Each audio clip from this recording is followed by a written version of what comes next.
you have green eyes like me? They are. Very rare. Those are my eyes. Min Jae Park stood frozen in the courtyard of Cambridge University, his hand halfway to the iron gate, staring at a boy who had no right to exist. 8 years since he walked away from this campus. From his mistakes. From the only woman who ever made him feel like something more than his father's investment. 8 years of building an empire, of late nights bleeding into earlier mornings, of becoming exactly what everyone expected him to become. And now, on an ordinary October afternoon, watching a 9-year-old boy chasing a soccer ball across the same grass where he once studied for exams which he never needed to pass, Min Jae saw his own face staring back at him. Not similar eyes, his exact eyes, rare, unmistakable, the color of sea glass, a genetic anomaly his family had carried for 3 generations, eyes that appeared in exactly 0.2% of the Korean population, eyes that marked you amongst the Park's lineage, the family of wealth and influence. The boy laughed, and Min Jae's world tilted sideways. And behind that boy, sitting on a bench with a book she wasn't reading, was Dr. Sarah Chen, still beautiful, still watching the world with that quiet intensity that used to undo him completely. Still, apparently, keeping the kind of secret that could dismantle everything he had spent 8 years building. Stay with me. Because this story, it is not what you think it is. But before we go any further, please hit that subscribe button right now. What's coming in the next 40 minutes will make you feel things you weren't prepared to feel today. Now, let me take you back 8 years, because you need to understand exactly who Min Jae Park was before a boy with sea glass eyes forced him to confront who he should have been all along. Min Jae Park at 23 is everything you would expect from the heir to Park Industries, a billionaire tech company, expensive, charismatic, untouchable. He moves through Cambridge like someone who has never been told no for an answer, because he hasn't. He was studying international business at his father's insistence, at a university his family donated an entire library to, in a program where his acceptance was never once in question, which he never needed the degree. All he ever wanted was the connections, the network, the polish that comes from spending 4 years among people who will one day run countries and corporations. He is exceptional at getting what he wants, and even better at never wanting anything that might actually cost him something. He didn't know yet that the cost is coming. His closest friend at Cambridge is David Chen, a Chinese-American economics major who grew up in Seattle with a single mother, a full scholarship, and 0 patience for Min Jae's performance. David is the first person Min Jae has ever encountered who looks him directly in the eye and says, "You are smarter than the act you're putting on." And somehow, instead of walking away, Min Jae stays. They become inseparable friends. David drags Min Jae to volunteer events. Min Jae drags David to networking dinners. They argue about everything: philosophy, economics, whether the finest Korean barbecue exists in Seoul or Los Angeles. They balance each other in the way that only works when someone sees exactly who you are beneath the expensive watch and the effortless smile. And David has a younger sister. Sarah Chen is 20 years old and completely unimpressed with Min Jae Park. She is in her 2nd year studying molecular biology. She is brilliant, the kind of brilliant that never announces itself, that simply and quietly solves problems no one else even noticed. She plays piano. She reads medical journals for recreation. She has exactly 3 close friends and no desire to expand that number. She is also, essentially, raising herself. Their mother works 2 jobs in Seattle. David sends money home whenever he can. Sarah works part-time at the university library, tutors undergraduates in chemistry, and studies until 2 a.m. Because sleep is something you earn, not something you take. She has no time for men who coast through life on their family's legacy. Min Jae becomes a fixture in David's apartment regardless. He shows up uninvited, he eats their food, he loses spectacularly at card games and pretends it doesn't bother him. He calls Sarah Little Chen with that insufferable smirk, and she rolls her eyes so completely he's surprised they stay in her head. But here is the thing about Min Jae that nobody discusses, the thing even he doesn't fully understand. In the moments when he believes no one is watching, he is kind. Sarah notices it first when her laptop dies 3 days before her biochemistry final. She is prepared to handwrite her entire research paper, to arrive at the library at 5 a.m. and fight for a computer. She tells no one, because there is no point. Money is tight. David is already stretched. Their mother is already working herself into the ground. A new laptop appears on her desk the following morning. Not extravagant, nothing flashy that would raise suspicion. A reliable mid-range model with all her specifications loaded, wrapped in plain paper with a note that reads, "David mentioned yours was slow." When she confronts David, he looks genuinely confused. "I didn't tell him anything." Min-jae shrugs when she attempts to thank him. "You need it for school. It's not a big deal." But it is. It is a very significant deal to someone who has never had anything handed to her. The next day he begins appearing at the library during her shifts. Not to study. Min-jae doesn't study. He absorbs information through some form of academic osmosis that infuriates everyone around him. He appears because the library closes at 11 p.m. and Sarah walks home alone, and the campus isn't always safe. And whenever her shift ends, he is always seen walking in the same direction with her. He remembered her birthday when David forgets.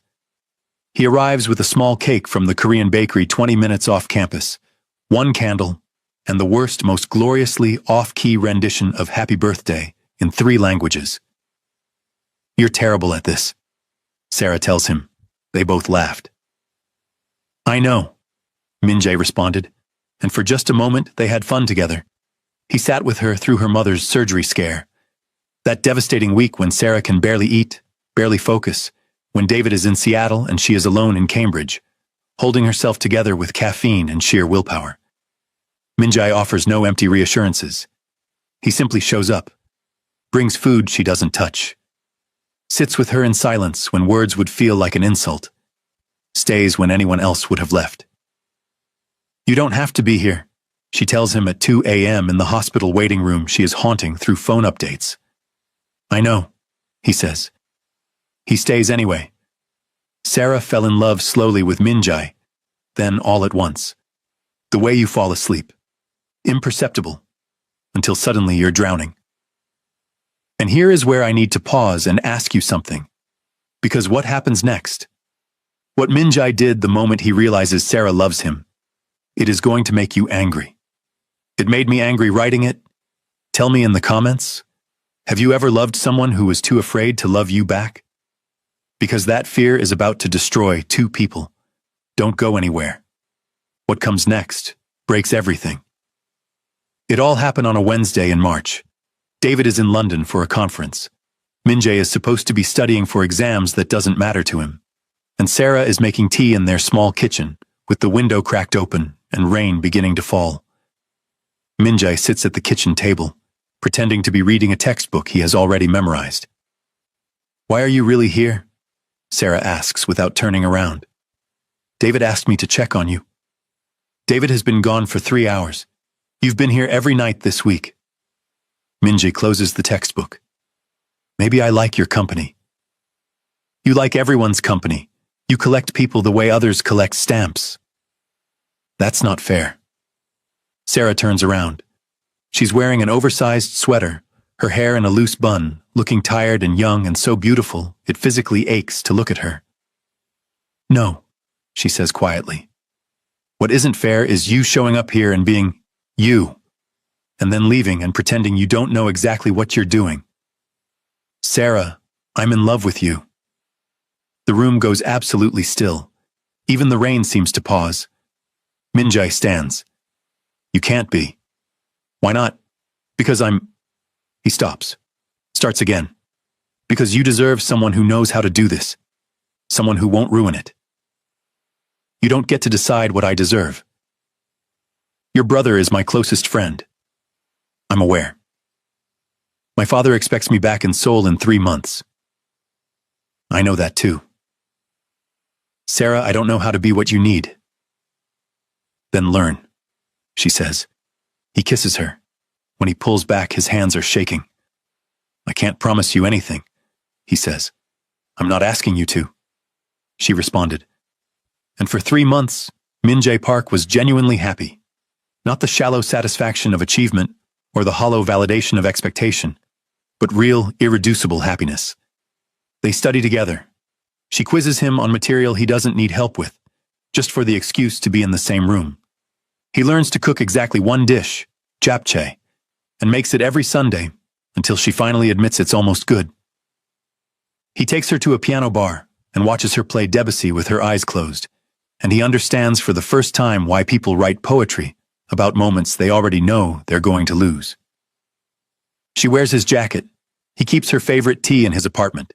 They accumulate inside jokes, a favorite spot on campus, 1,000 small intimacies that feel like building a language only they can speak.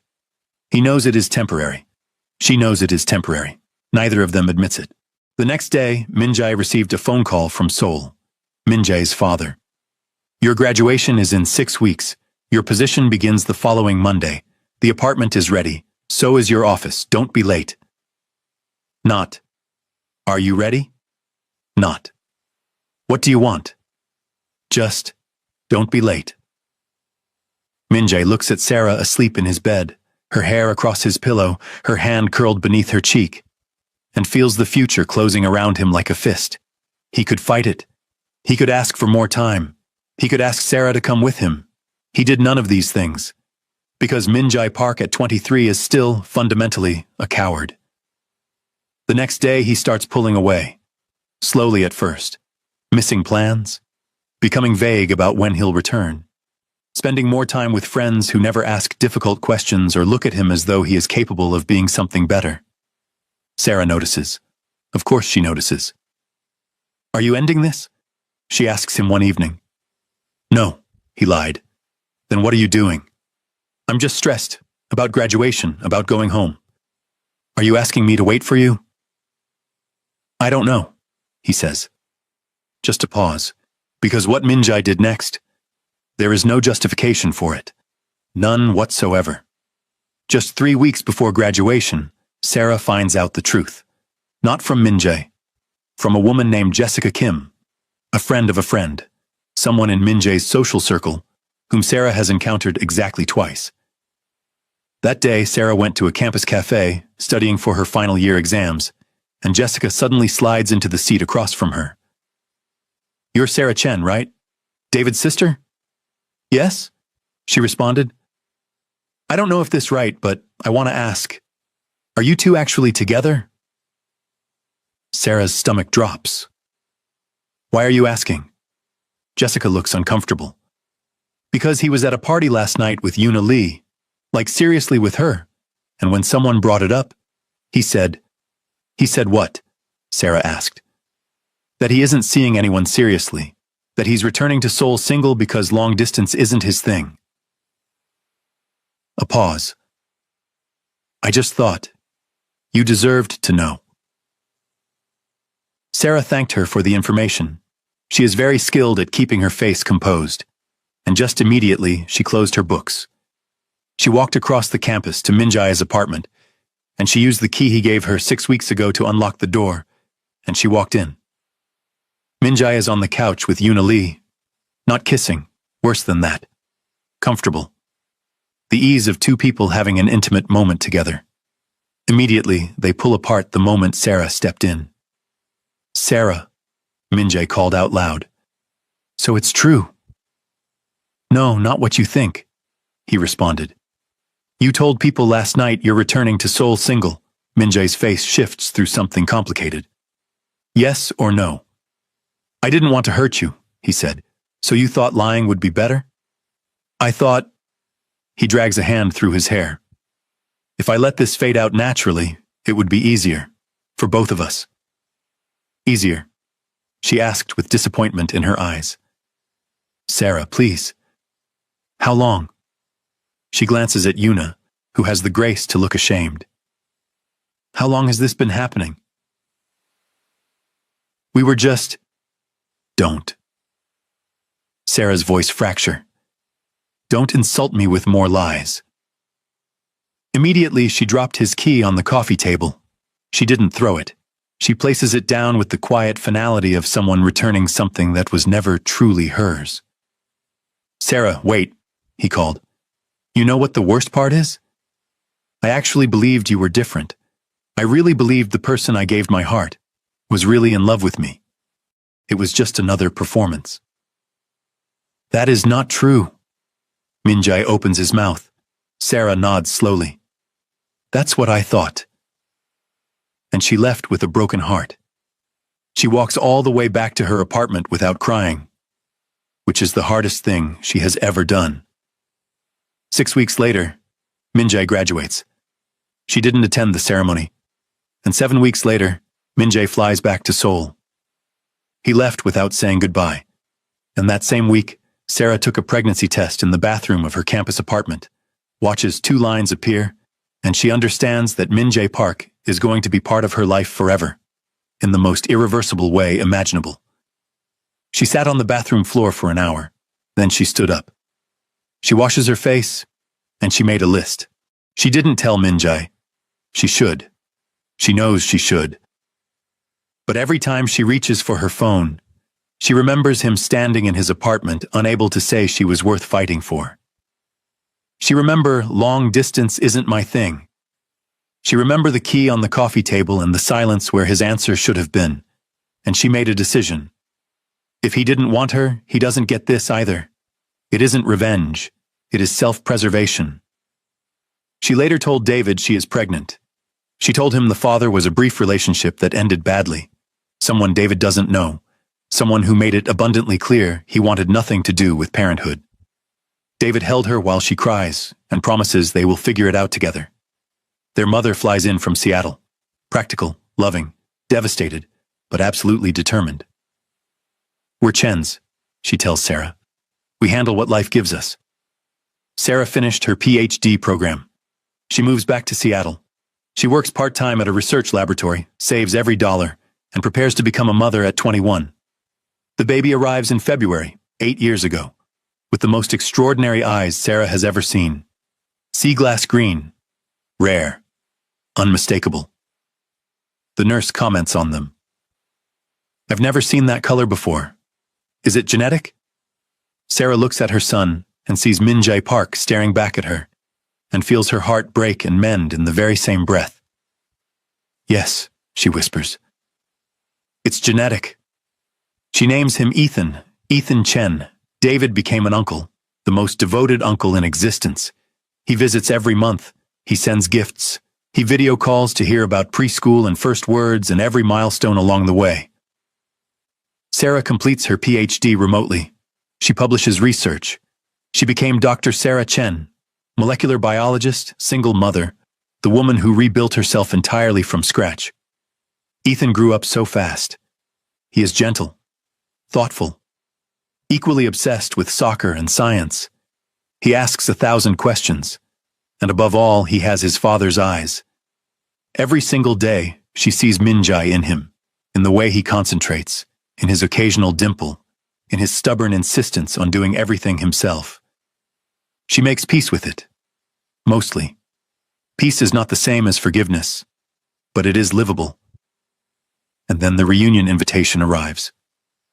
"Let me ask you something. And I want you to sit with this, genuinely. Was Sarah right to keep Ethan a secret? Or did Minjae, despite everything, have a right to know?"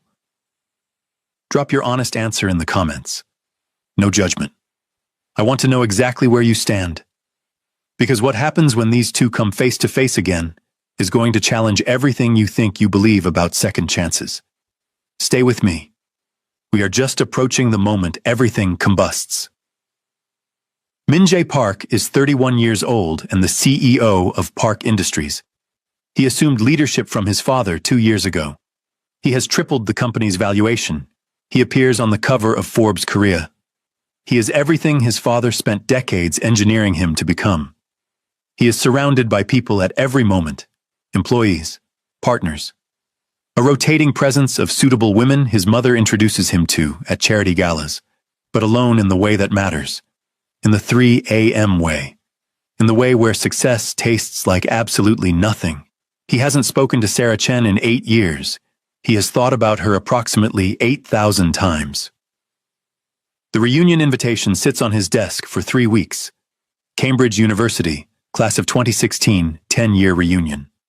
Technically only 8 years, but the pandemic postponed the original gathering. The invitation explains this in cheerful script that makes Min-jae want to discard the entire thing. David has been messaging him for months. You have to come. It won't be the same without you. Come on. You're coming. I already reserved your hotel room. Don't make me fly to Seoul and drag you there myself. So Min-jae agrees, not because of David, because he knows Sarah might be there, and he has spent 8 years wondering whether he made the greatest mistake of his life. He arrives London, and he took the next train to Cambridge, and he walked through campus as though touring a museum of his own history.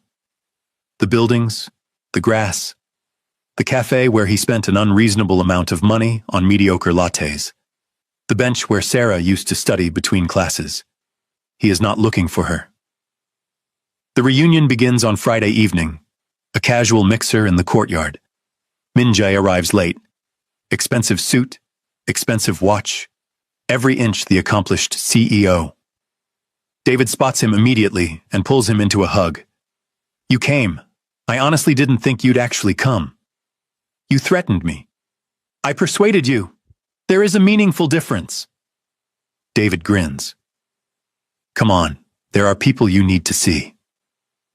Min-jae allows himself to be drawn into conversations, former classmates he barely recalls, professors who are grayer and slower. Everyone wants to discuss Park Industries, Seoul, success. No one mentions Sarah. He didn't ask. And then, across the courtyard, he hears a child laugh. He turns. A boy, perhaps 8 or 9, is dribbling a soccer ball between the flower beds with the intense concentration of someone who takes the game very seriously. The boy looks up. Green eyes. Not blue-green, not hazel, not kind of greenish in a certain light.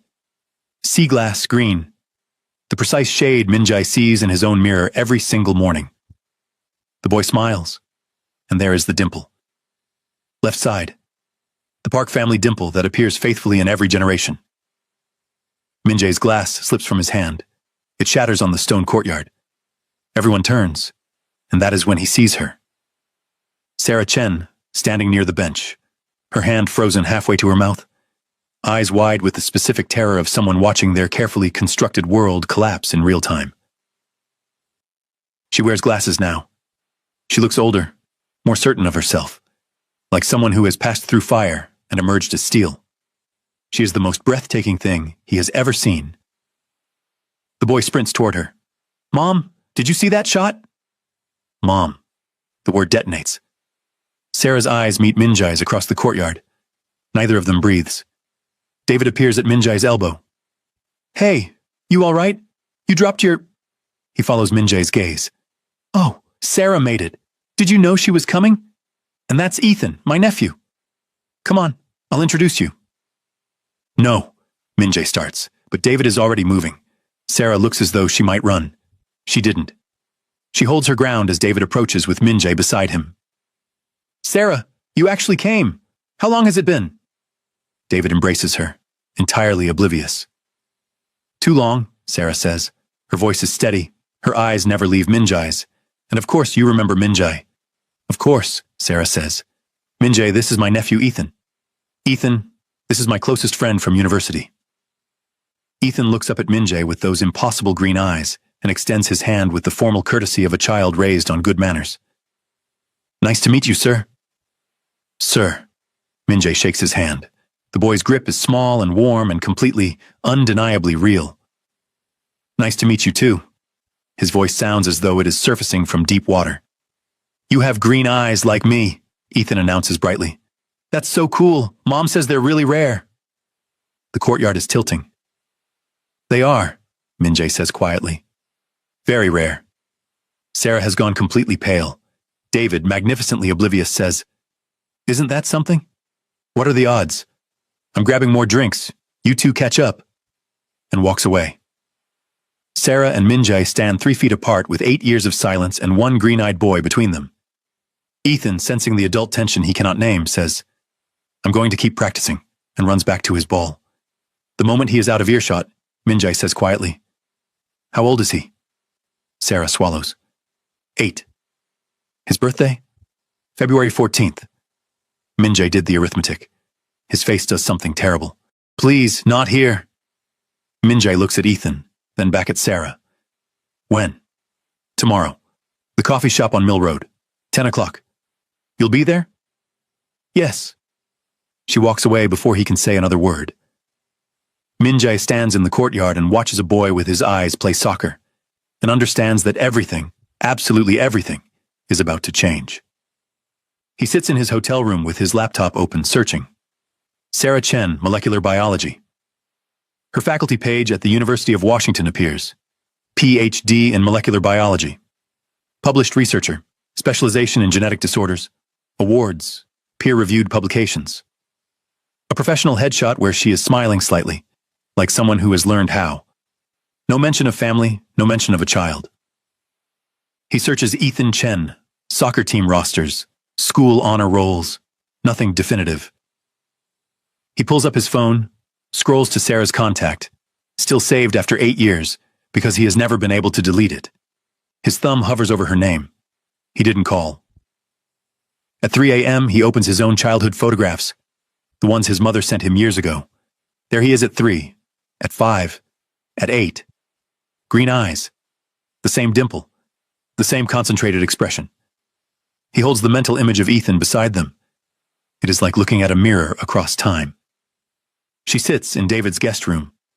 Because of course David insisted they stay with him. Because David is David, and has no idea he is housing a detonating device. Ethan is asleep down the hall, peaceful, unaware. Sarah's laptop is open to a folder she hasn't accessed in years. Photographs from Cambridge, her and Min-jae at the piano bar, his jacket around her shoulders. Both of them laughing at something David said. She looks young, hopeful, stupidly, completely in love. She closes the laptop. In the other room, her phone vibrates. A message from an unknown number. "I won't take him from you. I only need to understand. MJ." She stares at it for 10 full minutes. She didn't respond. Min-jae arrives at 9:50 a.m. Sarah is already there. The same table where they used to study. She has tea. She is stirring it slowly. "You didn't tell me." Sarah looks up. Her eyes are red-rimmed but dry. "Because you made it abundantly clear you didn't want complications, and a child is the definition of complicated." "That is not fair." "Neither was what you did. You should have told me regardless." "So you could do what? Send money? Establish a trust fund and disappear? Perform concern for 6 months until it became inconvenient?" "You don't know what I would have done. I asked you whether I was worth the inconvenience, Min-jae. You couldn't answer me, so I made the decision for you. He is my son. He has been my son for 8 years. You don't get to arrive now and claim him, because your guilt finally caught up to you." "I am not trying to claim him," Min-jae says quietly. "I'm trying to understand. Were you ever going to tell me?" "I told myself I would. When he was older, when I was ready. But time kept passing. And you were in Seoul living your life. We were in Seattle living ours. And it seemed cruel to fracture his world simply to ease my own guilt." "Does he ask about his father?" "Sometimes." "What did you tell him?" "That his father wasn't ready to be a parent. That it isn't his fault. That he is loved, wanted, and enough, exactly as he is." "Does David know? That you're Ethan's father?" "No." "How is that possible?" "Because David sees what he chooses to see. He believes Ethan's father was someone I dated briefly after graduation, someone who wanted no part of us. You left without a word. You chose ease over honesty. So forgive me for not chasing you down to complicate your life.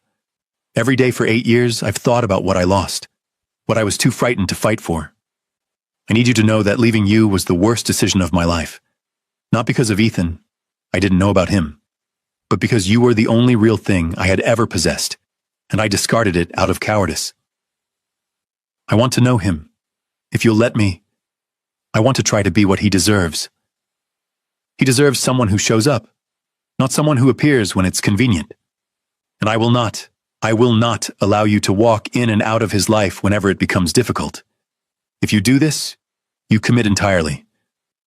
I am not doing this for you. I am doing this because Ethan deserves to know where he comes from. But you do not get to hurt him. The moment I believe you are going to hurt him, you are gone. Understood. Sarah studied him for a long moment. He plays soccer. He is obsessed with marine biology. He despises broccoli but loves Brussels sprouts for reasons I have never been able to explain. He is thoughtful and sensitive, and he feels everything deeply. He is not like other children. He is like you, Min-jae says softly.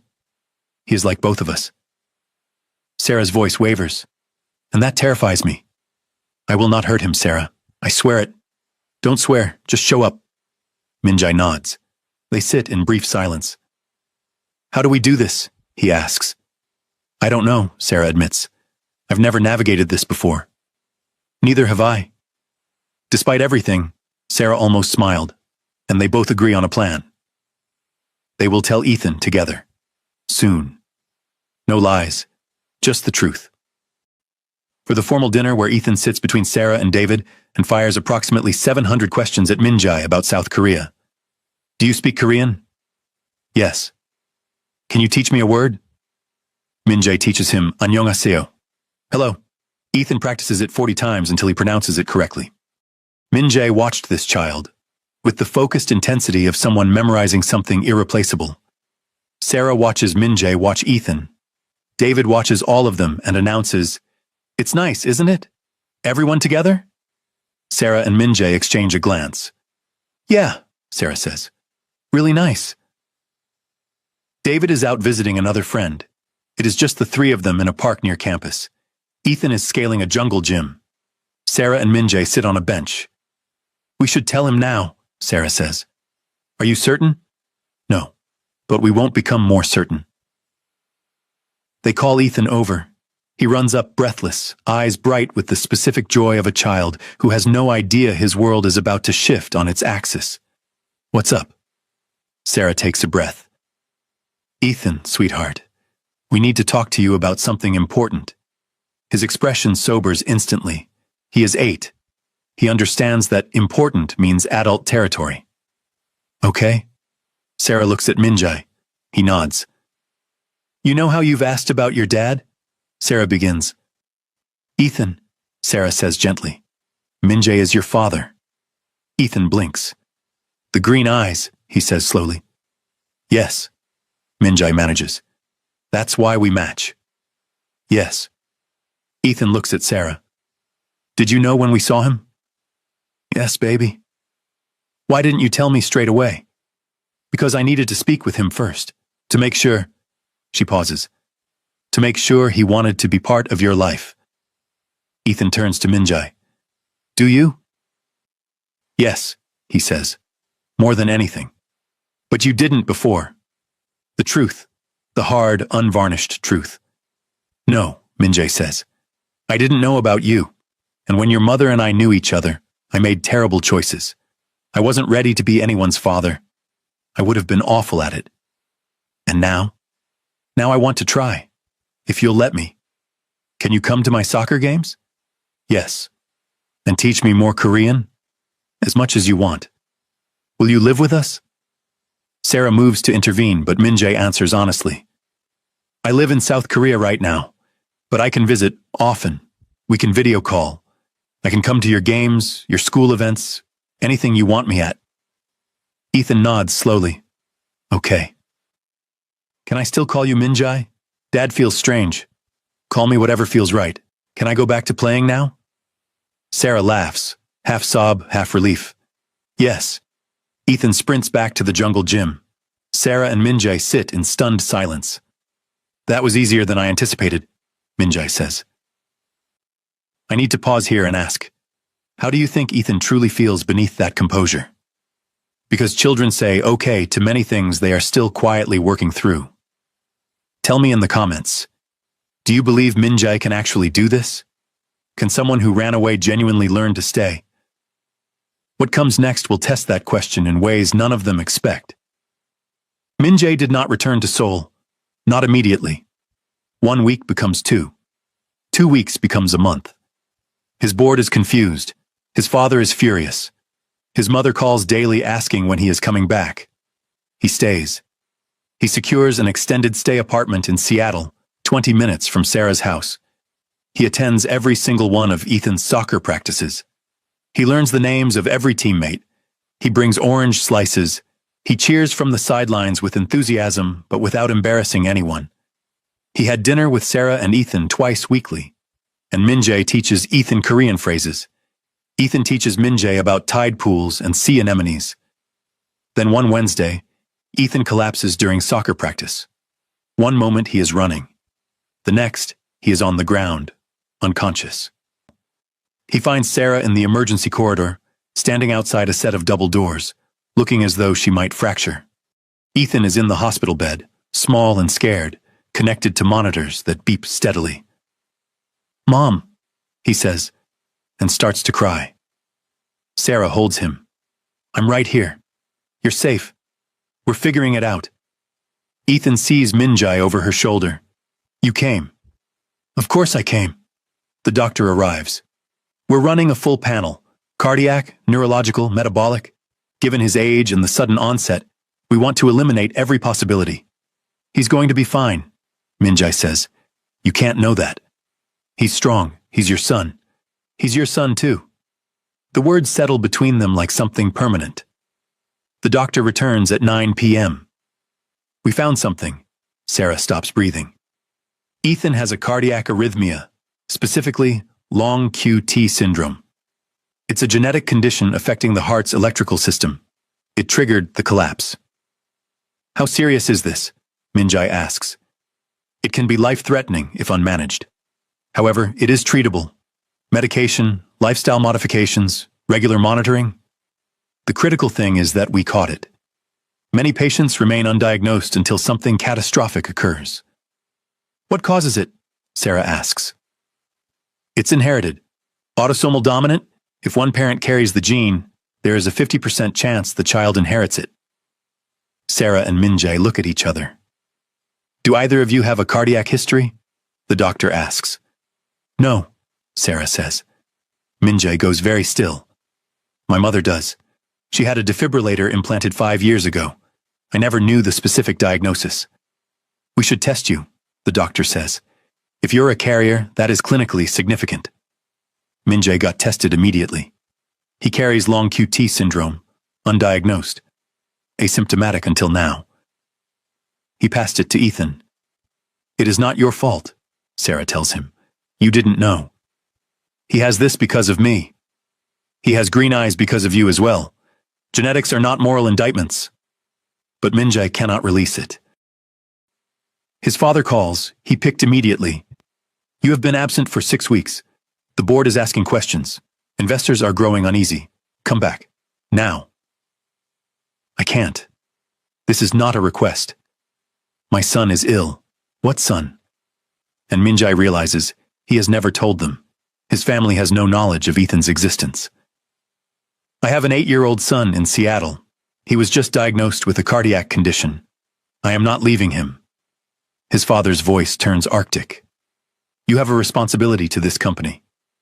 "I have a responsibility to my child." "Don't be naive. You can hire the finest care. Send resources. You don't need to be physically present." "Yes, I do. If you remain there will be consequences. Then there will be consequences." Min-jae ends the call.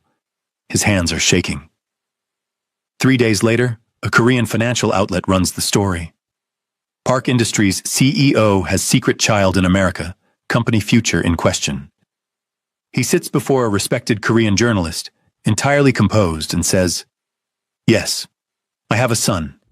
His name is Ethan. He is 8 years old and lives in Seattle with his mother, an accomplished scientist and the strongest person I have ever known. I was unaware of his existence until recently, due to circumstances I will not discuss out of respect for his privacy. He was recently diagnosed with a genetic heart condition, one I unknowingly carried and passed to him. I am in Seattle to be present while we navigate his care. I will continue to fulfill my responsibilities as CEO remotely to the greatest extent possible. But my son comes first. If that disqualifies me in some people's estimation, I understand. I will not apologize for choosing my child." The following morning, She appears at his apartment. He opens the door. He looks exhausted. I know I don't deserve another chance. I know I destroyed what we had. But if there is any possibility, any chance at all that you could forgive me, I forgave you the day Ethan was born. Sarah interrupts. I had to. I couldn't raise your son while carrying hatred for you. I'm afraid you'll stay until it gets hard and then disappear again. I'm afraid Ethan will love you completely and you'll break him. I'm afraid I'll let myself believe this is real. Sarah, I am not going anywhere. I will challenge my entire family. I will walk away from my company. I will sacrifice every bridge if that is what it requires to be here, for him and for you. Don't make promises you cannot keep. Then watch me keep them. She rests her head against his shoulder. I love you, she says. She hasn't said those words in 9 years. I love you too, Min-jae says. I never stopped. And for the first time in his life, Min-jae Park is exactly where he is supposed to be. Thank you for staying with me through this entire story. If you made it this far, you are precisely the kind of person I create this content for. Someone who shows up for the whole journey. Someone who feels deeply. If this moved you, if any moment along the way resonated, please hit that like button. It signals to YouTube that this story matters, and it helps me reach more people who need to hear it. Now tell me, what hit you the hardest? The hospital scene? Min-jae's public confession? The moment Ethan called him Dad? The ending? Drop it in the comments. Thank you for being here. Thank you for caring about these characters as much as I do. I'll see you in the next one.